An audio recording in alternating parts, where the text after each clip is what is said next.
অনাস্থা জানিয়ে দলত্যাগ, কর্মীদের ওপরই ভরসা দিলীপের, কটাক্ষ তৃণমূলের, ফলেই রোকে তৃণমূল রাজ্যসভার প্রার্থী করায় তুঙ্গে তরজা। আমরা এই নিয়ে আলোচনা করব। আলোচনার জন্য যারা উপস্থিত রয়েছেন, আসুন শুরুতে প্রত্যেকের সঙ্গে আপনাদের পরিচয় করিয়ে দিই। সুমন বন্দ্যোপাধ্যায় আমাদের সাথে আলোচনায় রয়েছেন দেবাঞ্জন বন্দ্যোপাধ্যায় এবং বিশ্বনাথ চক্রবর্তী। আমি তিনজনের কাছে আসবো, কিন্তু শুরুতে আপনাদের দেখাবো যে তারকা নয়, কর্মীদের ওপর গুরুত্ব দিয়েই আসন্ন পুরো ভোটে প্রতিদ্বন্দ্বিতা করবে দল। বিজেপির এই বার্তাকে কটাক্ষ করেছে তৃণমূল। প্রতিবেদন দেখাবো শুরুতে, তারপরে আসছি আলোচনায়। পৌরসভা ভোট তারাই লড়বে যারা পার্টি নাম করিয়েছে। পার্টির যারা সাধারণ কর্মী, যারা সারা বছর আন্দোলন করেন, লড়াই করেন, তার উপরে ভরসা করছে। বিধানসভা ভোট থেকে শিক্ষা নিয়ে কি এবার পুরো ভোটের প্রার্থী তালিকায় তারকাদের বদলে দলীয় কর্মীদের উপরই গুরুত্ব দিচ্ছে বিজেপি? দিলীপ ঘোষের মন্তব্য এই প্রশ্ন উস্কে দিয়েছে। 2019 সালের লোকসভা ভোটে বিজেপি এ রাজ্যে ভালো ফল করার পরই গেরুয়া শিবিরে নাম লেখাতে শুরু করেন অভিনেতা অভিনেত্রীরা। বিধানসভা ভোটের আগে সেই তালিকা আরও দীর্ঘ হয়। যশ দাশগুপ্ত, শ্রাবন্তী চট্টোপাধ্যায়, পায়েল সরকার, তনুশ্রী চক্রবর্তী সহ আরও অনেকে যোগ দেন বিজেপিতে। বিধানসভা ভোটে তারকাদের প্রার্থীও করে বিজেপি, কিন্তু হিরণ চট্টোপাধ্যায় এবং অগ্নিমিত্রা পাল ছাড়া কেউই জিতে আসতে পারেননি। এরপরই পরিস্থিতি পাল্টাতে শুরু করে। প্রথমে বিজেপি ছাড়ার কথা ঘোষণা করেন অভিনয় জগতের দুই পরিচিত মুখ অনিন্দ্যপুলক বন্দ্যোপাধ্যায় ও রূপা ভট্টাচার্য। বিজেপির সাংস্কৃতিক আহ্বায়কের পদ থেকে ইস্তফা দেন অভিনেতা সুমন বন্দ্যোপাধ্যায়। আর সর্বশেষ দুদিন আগে বিজেপি ছেড়েছেন অভিনেত্রী শ্রাবন্তী চট্টোপাধ্যায়, জানিয়ে বিজেপিকে ঘরে বাইরে কটাক্ষের মুখোমুখি হতে হচ্ছে। বিজেপি বিরোধী দল তো বটেই, প্রাক্তন রাজ্য সভাপতি তথাগত রায়ও এ নিয়ে সুর চড়িয়েছেন। এই প্রেক্ষাপটে পুরো ভোটের আগে তারকাদের বদলে ফের দলীয় কর্মীদের উপরই গুরুত্ব দিচ্ছেন বিজেপি নেতারা, যদিও তাতে তৃণমূলের কটাক্ষ থামছে না। দেখুন, আপনারা যাদেরকে তারকা বলছেন তারা হয়তো ফিল্ম দুনিয়ায় তারকা হতে পারেন বা টলিউডের তারকা হতে পারেন, কিন্তু ভারতীয় জনতা পার্টির ক্ষেত্রে তারকা হচ্ছে সৌম্য মাইতির মতো লোকেরা। এরা চলে যাওয়াতে বাইরেকে মেরে ফেলাতে আমাদের ক্ষতি হচ্ছে। বাদবাকি যারা ফিল্মের তারকা, সিনেমার তারকা, তারা সাংস্কৃতিক জগতের লোক, আমাদের কাছে সম্মানীয়, কিন্তু রাজনৈতিক ক্ষেত্রে তারা আমাদের তারকা নন। যারা যারা বিকেলবেলা ওই যোগদান মেলা, হাতে হাতে পতাকা দেওয়ার ভাব দেখানো, বিজেপি যেন কত থেকে কত হলো, তো তারা এবার বিয়োগ মেলার দায়টাও তো তারাই নেবেন। কার জোরদার, কার কি, কার কর্মী, ব্র্যাকেটে লিখে দিতে হবে কোন বিজেপি, দিলীপ বিজেপি না তথাগত বিজেপি, শুভেন্দু বিজেপির না ওই কি নাম নতুন উদ্ভিদ আমাদের সুকান্ত বিজেপি। তারকা ফর্মুলা কাজ করেনি। এবার নিচুতলার কর্মীদের ভোটের ময়দানে নামিয়ে কি ছবিটা পাল্টাতে পারবে বিজেপি? সেটা বোঝা যাবে এক মাস পরে। অরিত্রিক ভট্টাচার্য, ঋত্বিক প্রধান ও রঞ্জিত সাউয়ের রিপোর্ট, এবিপি আনন্দ। এ নিয়ে তৃণমূলের তারকা সাংসদ শতাব্দী রায় কি বলছেন, একবার শুনুন। একটা সময় দেয়া ছিল, কি বিজ্ঞাপন দিয়েছিল ও বিজেপির দল, যে মিস কল দিন, আমরা মেম্বারশিপ নেব। একদম ঠিক কথা, তাই করেছিল, তাই নিয়েছিল। এখন তো সবাই ওই টুইট করে বলছে আমি দল ছাড়লাম। যারা এরকম ভাবে মেম্বারশিপ নিয়েছে তার দল ছাড়লাম। দলের যে কোনো একটা এথিক্স হয়, দলের যে কোনো একটা নিয়ম হয়, দলের যে প্রতিটা ভালোবাসা হয়, কিংবা দলের কিছু রুলস রেগুলেশন হয়, কিংবা দলকে একটা কোনো আদর্শ, কোন একটা মানুষকে বা দলকে আদর্শ ভেবে ভালোবেসে দলের এই লোকগুলোর প্রতি বিশ্বাস যোগ্যতা রেখে যারা আসে, তাদের তো আর মিস কলে কি আর মেম্বার হতে পারে নাকি? এদের কি আর মানে LIC মেম্বার করার মতো নাকি? একটা পদত্যাগ হয়ে গেল। একটা দলের সঙ্গে যুক্ত থাকলে কত রকম ফিলিং, কত রকম অনুভূতি, কত রকম সম্পর্ক জুড়ে থাকে। আমি ছাড়লাম বলে ছাড়া যায় নাকি? দেবঞ্জন দা, আমি নেতাদের কথা বাদ দিয়ে শুধু যদি তারকাদের কথা ধরি, হয় তারকাদের কেউ কেউ দল ছেড়েছেন, না হয় তারা তাদের যে পদ ছেড়েছেন, না হয় সেভাবে বিজেপিতে সক্রিয়ভাবে তাদের দেখা যাচ্ছে না, মোহভঙ্গ হয়েছে অনেকে তারা বলছেন। আমি বলছি উল্টো দিক থেকে বিজেপিও তাদের ধরে রাখতে পারছে না, এটা তো বিজেপির ব্যর্থতা, মানবেন? না না শুভ্রজিৎ, প্রথমে বুঝতে হবে যে ব্যাপারটা যে বিলম্বে বোধোদয় হয়েছে। যে কোনো দলের কর্মীরাই সম্পদ। আমার মনে হয় বিজেপি এই যেটা ঘটিয়েছিলেন এবং যে সমস্ত তারকারা বিজেপিতে যোগদান করেছিলেন তাদের কোনো পলিটিক্যাল লিগাসি ছিল না এবং তাদের কোনো পলিটিক্যাল কমিটমেন্টও ছিল না, রেসপন্সিবিলিটি তো দূরের কথা। সুতরাং এটা ভাবতেই হবে যে তারা চলে গেছেন এবং তারা চলে যাবেন, এটা ধরে নেওয়াই ছিল, অ্যান্টিসিপেট করেছিলাম আমরা, সাধারণ মানুষরাও অ্যান্টিসিপেট করেছিলাম, সেটাই হয়েছে। যাই হোক, বিজেপি বুঝতে পেরেছেন যে কর্মীদের নিয়েই দলটা চালাতে হবে এবং কর্মীরাই দলের সম্পদ।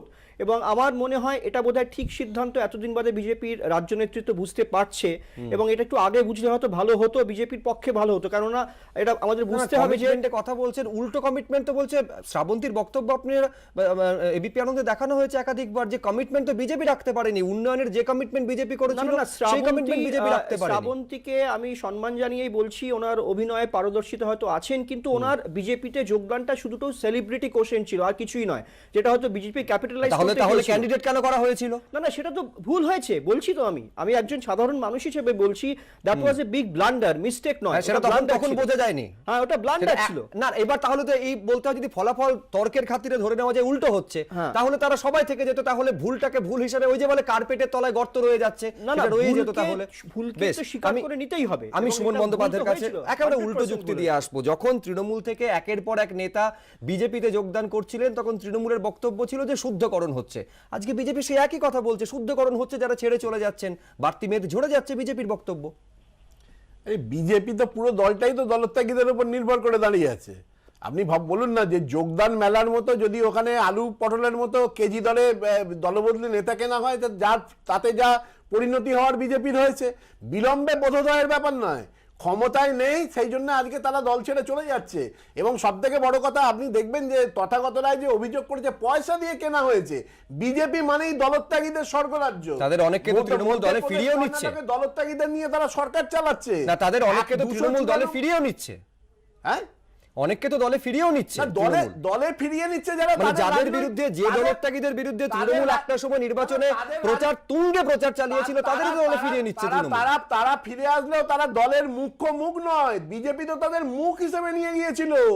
বিরোধী দলনেতার নাম দেখুন কোত্থেকে গেছে সে, অধিকাংশ এমপি তারা কোন দল থেকে গেছে, 158 জন 294 এত বড় ত্রিপুরায় সামনে বিধানসভা ভোটকে সামনে রেখে, তার আগে পুরো ভোটকে সামনে রেখে বড় মঞ্চে রাজীব বন্দ্যোপাধ্যায়কে ত্রিপুরায় যোগদান করানো হলো, তারপরেও বলবেন যে দলের মুখ নয়, কোনো প্রচারে দেখা যাবে না। না দল দেখুন যে গেছে সে তো ডিফারেন্সটা বুঝে এসছে। আপনাকে এটা তো বুঝতে হবে যে যারা তা বুঝেছে যে একটা দলের যে প্রতীক চিহ্ন, সেই প্রতীক চিহ্নের বদল ঘটলে কি হতে পারে সেটা তো তারা বুঝেছে। একটু ভাবতে হবে যে যেটা আমার সহ প্যানেলিস্ট বললেন, আমার মনে হয় তৃণমূল কংগ্রেসটাও দলত্যাগীদের নিয়েই, তৃণমূল কংগ্রেসের 100% কংগ্রেসের দলত্যাগী, সুতরাং ওটা বোধহয় ভুল, ওটা হ্যাঁ, তাহলে দলত্যাগীকে নিয়েই দল তৈরি হয়েছে। তৃণমূল বুঝতে হবে ব্যাপারটা, যারা যোগদান করেছে তারা কিন্তু দলের মুখ্য মুখ নয়, তথ্য ভুল হলো, কংগ্রেসের মুখ্য মুখ মমতা বন্দ্যোপাধ্যায়। তৃণমূল কংগ্রেসটাই পুরোটাই দলত্যাগীদের নিয়ে তৈরি সেক্ষেত্রে। আপনাদের মুখ, সুতরাং বিজেপির যে বিলম্বিত বোধোদয়টা হয়েছে সেটা বোধহয় ভালো। আমি বিশ্বনাথ চক্রবর্তীর কাছে আসবো। আমি বলছি বিশ্বনাথ দা, এক দলে থাকা, আরেক দলে যাওয়া, সেই দল ছেড়ে আবার আরেক পুরনো দলে ফিরে আসা, এই যাওয়া আসার মধ্যে মূল প্রশ্ন যেটা মানুষের স্বার্থ, সেটা কতটা সুরক্ষিত হয়? না দেখো, আমাদের হিন্দি বলয়ে দলবদল ছিল, কিন্তু পশ্চিমবাংলার রাজনীতিতে দলবদলটা কার্যত 2011 সাল থেকে আমদানি করা হয়েছে। এবং যেভাবে দলবদল আমরা 11 থেকে 16তে দেখেছি, তারপরে আবার 16 থেকে আরেক ধরনের দলবদল আমরা দেখলাম। 19-এর পরে আবার বিজেপি যেভাবে তৃণমূল কংগ্রেস বামেদেরকে ভাঙিয়ে, কংগ্রেসকে ভাঙিয়ে দলবদল করালো, এই ধরনের রাজনীতি পশ্চিমবাংলা ছিল না। পশ্চিমবাংলার রাজনীতিতে দলবদলদের প্রভাব ছিল না, কিন্তু এখন তো কর্পোরেট স্টাইলে দলবদল হচ্ছে। তার কারণ রাজনীতিতে মতাদর্শের কোনো ভূমিকা নেই, রাজনীতি এখন চাওয়া পাওয়ার রাজনীতি। এবং কর্পোরেট স্টাইলে তোমার যদি কেরিয়ারের সুবিধা হয় তুমি বিজেপিতে যাচ্ছ, তোমার যদি কেরিয়ারের অসুবিধা হয় তুমি বিজেপি থেকে তৃণমূলে এসে আরেকটা সুবিধা নেওয়ার চেষ্টা করছো।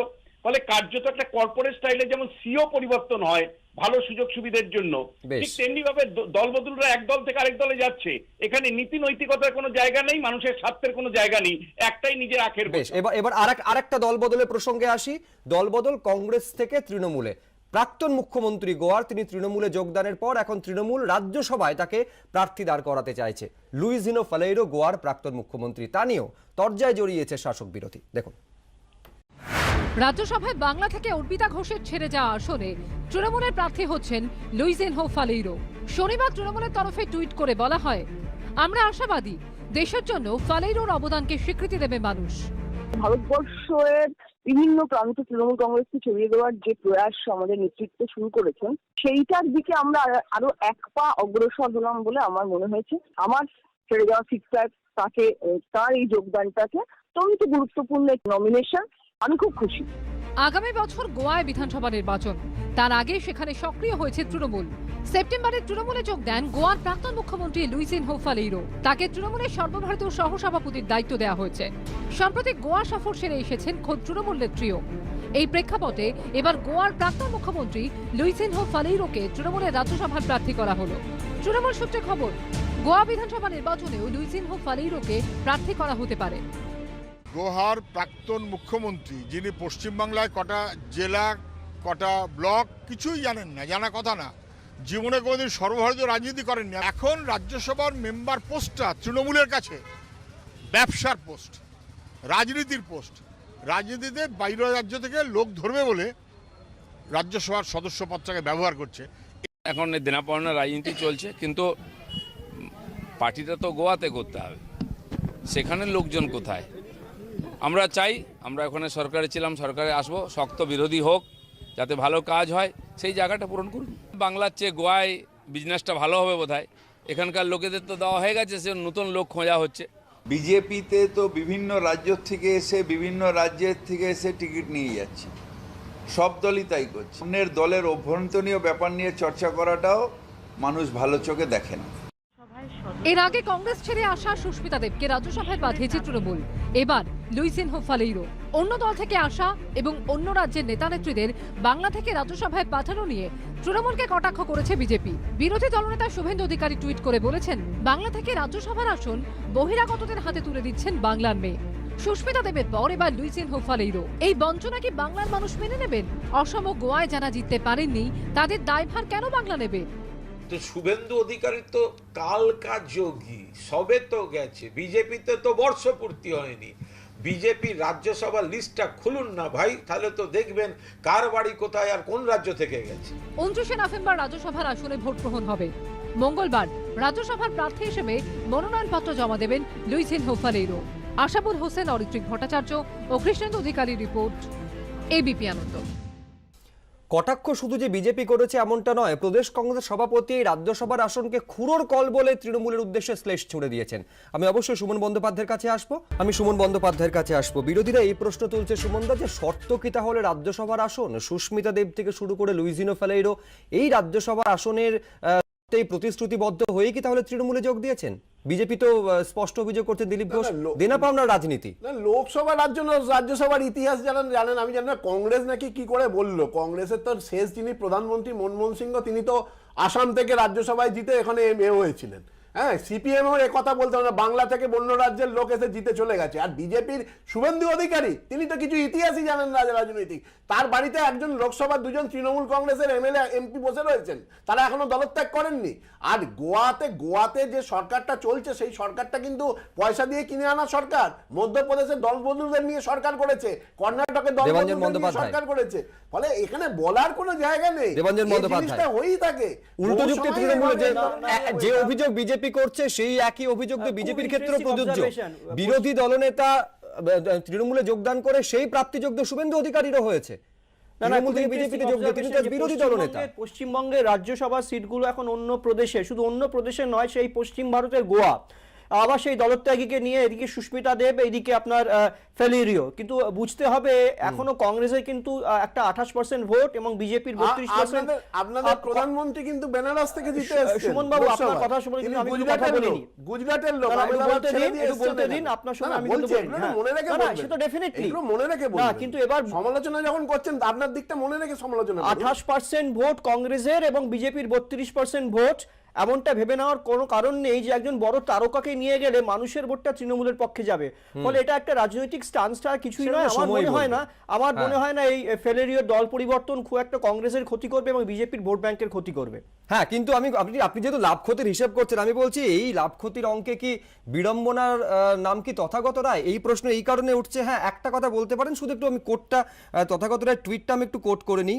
যিনি তথাগত রায় বলছেন, as more facts come to my knowledge I find myself commiserating with Dilip Ghosh. He had been turned into a helpless pawn by central leaders posted here, henceforth KSA team. কোথাও এটা বিজেপি এইভাবে দেখতে পারে যে দিলীপ ঘোষের প্রতি সহানুভূতিশীল হওয়াতে বিড়ম্বনা কিছুটা কম হলো, কিন্তু কেন্দ্রীয় নেতৃত্বকে যখন কাঠগড়ায় তুলছেন সেই বিড়ম্বনা অস্বীকার না, না, করবেন এটা কি করে? দেখুন, তৃণমূল তো এই এটা- প্রশ্ন তুলছে। এটা যেটা বুঝতে হবে যে কেন্দ্রীয় নেতৃত্ব কিন্তু এই মুহূর্তে একটা রাশ টেনে নেওয়া দরকার রাজ্য বিজেপির ওপরে, কারণ আদারওয়াইজ মানুষের প্রতি অত্যন্ত অন্যায় হবে। 37% লোক কিন্তু বিজেপিকে ভোট দিয়েছে এবং 77টি সিট বিজেপি পেয়েছে।